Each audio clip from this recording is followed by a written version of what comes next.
Okay, I'm here today to I'm trying to do my own eulogy because I believe that nobody knows near my story, which is a long story. Anyway, I I'm here at Colorado Baptist Church, and I'm making this, recording this now. It's kind of strange, but it is supposed to be after my demise. And anyway, I I've often thought about different things, and one thing that I've been thinking about is Ohana, family Ohana. I'm here today to tell you that I probably have more information about my side of the family.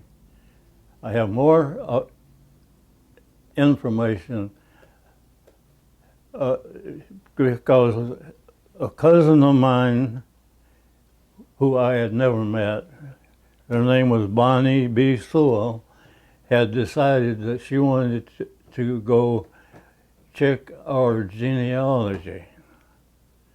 And so everybody that she had contact with, everybody in the family, whatever information that they could give, had given her all of that information, and that included the old Bibles before, because back in the older days, births and deaths and marriages was all recorded in the Bible.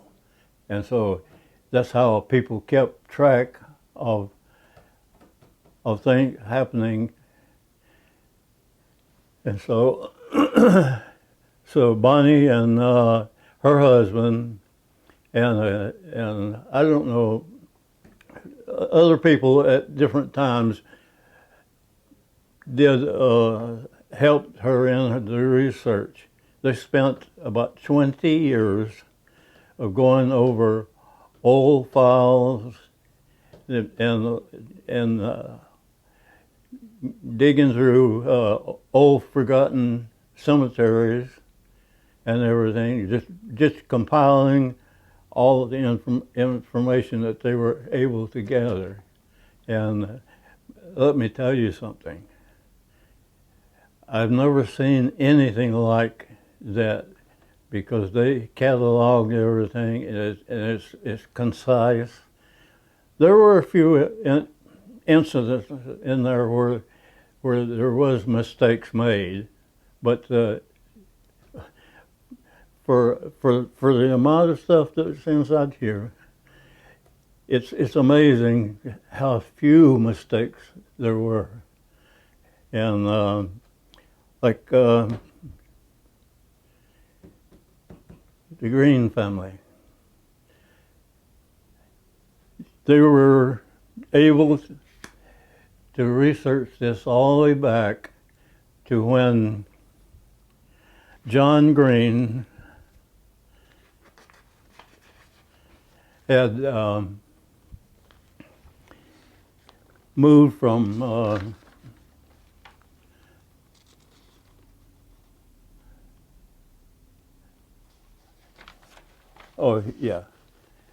John Green had moved from Wiltshire, England, to Massachusetts. And this was around the date of 1635. And they were able to trace it back that far, but they were unable to trace it any further than that Worcestershire in England. So, but I think it was quite an accomplishment in that in itself. Anyway, And we actually have a claim to fame, you might say, because 5 generations after John Green settled in Massachusetts, a, a, a young man was born. His name was Nathan Green. Nathaniel Green, I'm sorry. I finally got it right. But anyway, and that is the same General Nathaniel Green that served with George Washington in the Revolutionary War. So I just want to let you know, that's how far back our family has been traced. Now, my great grandfather on my dad's side, he was a he was in the Civil War. He was a rebel. He was a Confederate soldier in the Revolutionary, I mean the Civil War, and we had photocopies in the booklet over here of 3 of his pay stubs that he got for himself, and he got an allowance also for the use of his horse. And so anyway, I won't bore you with all the other information over there, but it's so much of it there. But now, let's see. Anyway, I want to come up to my childhood now, if I may. I was born September the 3rd, 1934, and it was around the end of the Depression era when people were literally starving, you know, and so I didn't see much of the depression. I see some of the later effects of it, you know, in later years, but after it got a little bit better. But I know what hard times was, because my dad, he was what they call a loom fixer in a textile mill. He was the sole breadwinner, of course, and so when you worked in a textile mill or when you worked in the coal mines or whatever, you didn't make much money. So he made what he could, you know, and my dad, I tell you the truth, he was my hero, really, because he was he was a strong disciplinarian. Don't forget that, because I had the welts to prove it. But anyway, he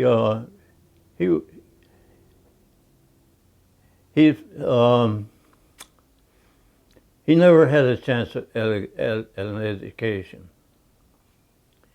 because his dad died when he was in grade school. And in those years, there was no such thing as, spouse, because if a husband died, the woman was left all alone, and it was her problem to get everything sorted out. But anyway, so his dad died, and he had two half brothers who were older than him. I mean, older than my dad. And then my dad was the next person down, number 3. So he had to drop out of school in the 3rd grade and go to work so that the family could exist. And so he worked all of his life in the textile mill. He retired from there. He retired because he had to. His health was bad. But anyway, me and my brother and my 2 older sisters, we used to go to church with Mom. She made sure that we was in church twice on Sunday and once on Wednesday evening. We was there in church when the doors opened. And my mom, she was a spiritual leader of our household. My dad, he wouldn't go to church, but not one time can I ever think of one situation where I ever heard my dad swear. Never did I ever hear him swear. And so anyway, we would go to church, and then when I got up around, let's see, I think it was 11 or 12. I can't remember exactly for sure, but because anyway, that's a long time ago. But anyway, I felt the Lord calling me to come and be saved. And so I got up from my seat and I went forward one of the, I think he was one of the deacons of the church there, I'm not sure what but he met me and he down by me and he says, you want to get saved? I said, yes, sir, I do. And so he said, okay, you answer, you just repeat these phrases after me, And so I did as he told me to do.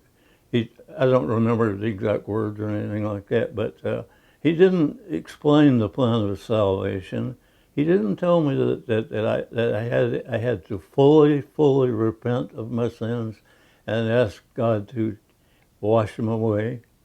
He didn't tell me that. He just told me to repeat these words after him. And when he did that, I did what he told me. But when then he said, okay, he says, you're saved. And so I kind of I believed him at that time. And so but I didn't feel any different. But so when I went home from church, I got a Bible and I sit down out there on the back porch and I was trying to read the Bible. And I look inside there and I was trying to read what the passage was. And I couldn't really make good sense out of what it meant. So I was wondering about that, but then the next day I did the same thing. I went back outside on the back porch and sat down and was trying to read the Bible. And all the time in between, I could hear all the kids in the neighborhood running around playing and yelling and everything, having a good time. And then I thought to myself, no. Because I thought that if I was saved, I had to sit down and just read the Bible, and pray. I didn't understand that you didn't have to do that all the time, that you could go out and have fun too, as long as it's within God's will. I didn't know that. But so then I got disillusioned. So I put the Bible away because I couldn't make heads or tails of what they was talking about there. So I put the Bible away. I went out and I started playing and everything. And so I still went to church every time the doors opened until the day that I left home to join the service. But anyway, so I after that incident, I was disillusioned. I wasn't sure what was going on.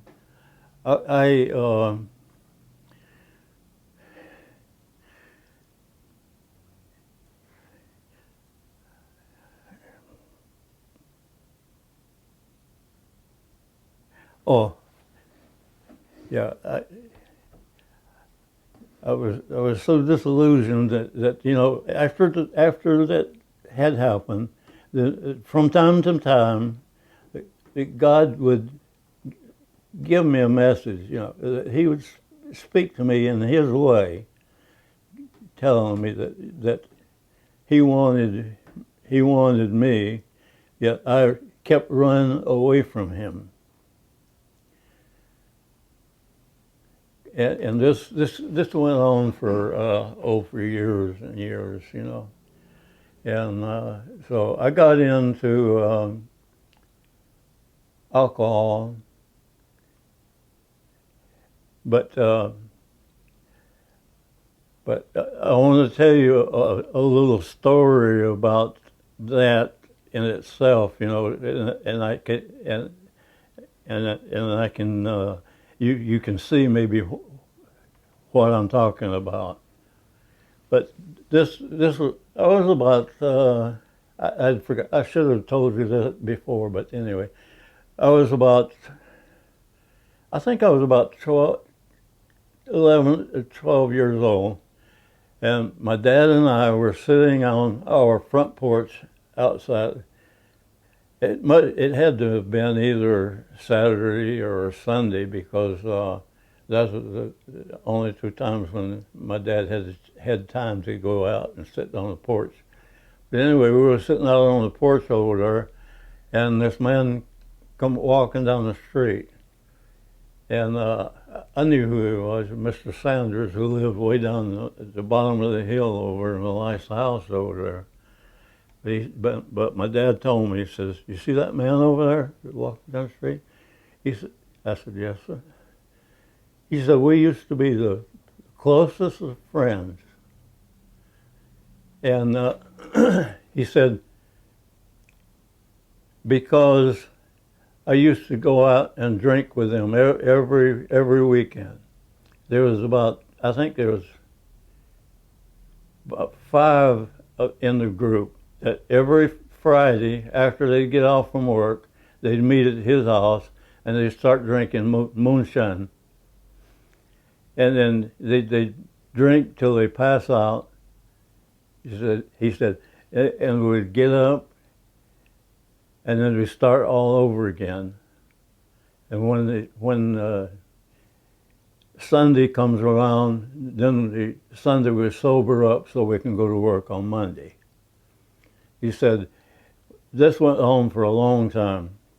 He said, but 2 of the guys over there were the closest of friends. They were real buddies.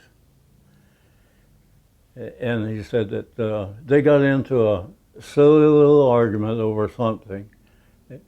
And it wasn't nothing. It was just a silly argument. One of them picked up a shotgun and blew the other one away. And my dad said that was the last time he ever took a drop of alcohol.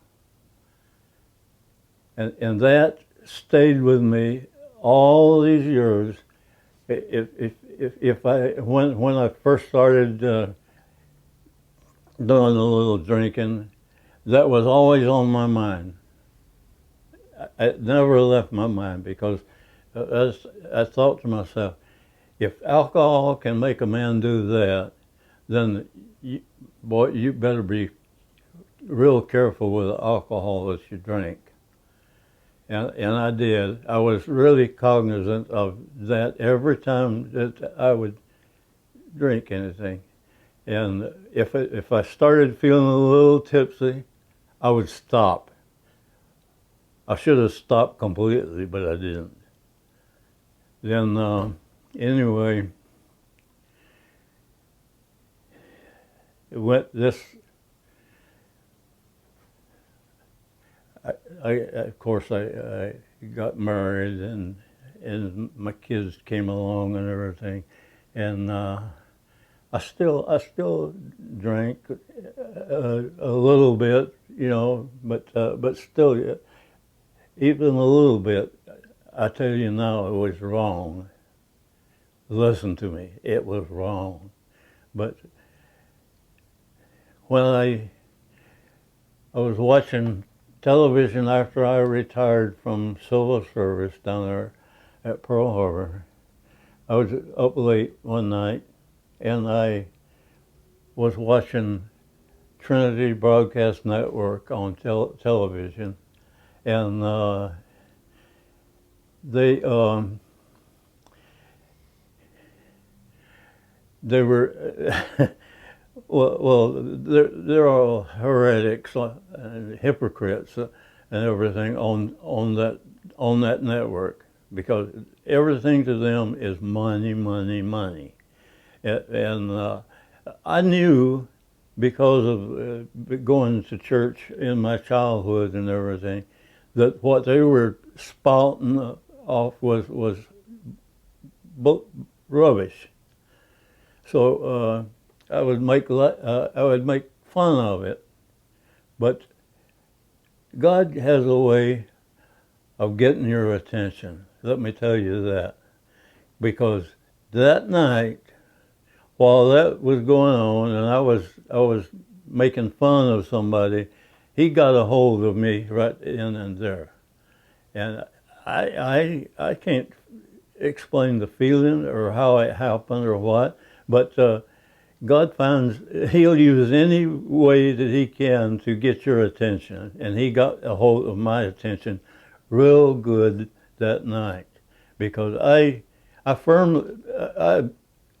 believed that I didn't hear a voice, but I got the feeling inside there that he was very, very unhappy about me, because I've been running away from him all those years. And I firmly believe that if I had run that time right there, that would have been the end of it for me, because I had the feeling that God is telling me, this is your last chance, boy.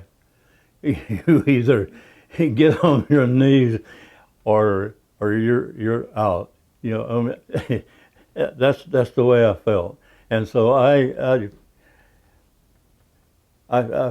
just felt it all over and so I actually put up my hands, and I said, the Lord, I fully surrender to you. I said, I want you to take these sins away from me. I says, I want you to take complete control of me and do whatever you want with this soil. Says, because for now, I'm yours. And so he did. Praise the Lord, he did. So now I'm ready. So I just want to tell you folks that all of our Ohana, as vast as it is small potatoes besides the Ohana of God. And I love you all, and I hope just hope that most of you that are here for this service, I will be able to greet you home. With that, I'll end it and say, God bless you all.